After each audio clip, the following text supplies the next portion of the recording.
Council of people organisation ने ऐलान किया है कि यूक्रेन में जंग से मुतासरा अफराद के लिए 7 अप्रैल को खुसूसी परवाज़ के ज़रिए इमदादी सामान रवाना किया जाएगा। सामान में गर्म कपड़े, कंबल, चादरें, तिब्बी आलात और दीगर चीज़ें शामिल हैं।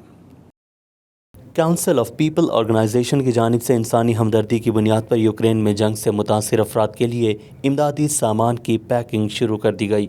मुख्तलिफ कम्यूनिटी और मज़हब के लोग रज़ाकाराना तौर पर सामान की पैकिंग में हिस्सा ले रहे हैं। इस मौके पर कोपो के सरबराह मोहम्मद रिजवी और उनके साथ काम करने वालों का कहना था कि ये आजिज़ाना इमदाद हमारी फ़िक्र की अक्कास है। उम्मीद है कि ये इमदाद ज़रूरतमंदों तक जल्द अज जल्द पहुँच जाएगी। We are fasting and there are Muslims and non-Muslims working together for Ukraine. I have all these people who are volunteering just to help Ukraine. We're going to have a 747 jumbo jet taking all these goods to Poland, and then from Poland it's going to go to Ukraine to a children's hospital where all these people need everything. I am represent Holocaust Survivors Association, which is helping always, and we bring all the stuff to deliver to the Ukraine.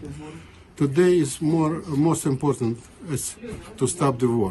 The main reason what we're doing is not only to stop the war, but to bring all these medical supplies to the hospital in Kyiv, the hospital in Mariupol, the hospitals all over the Ukraine.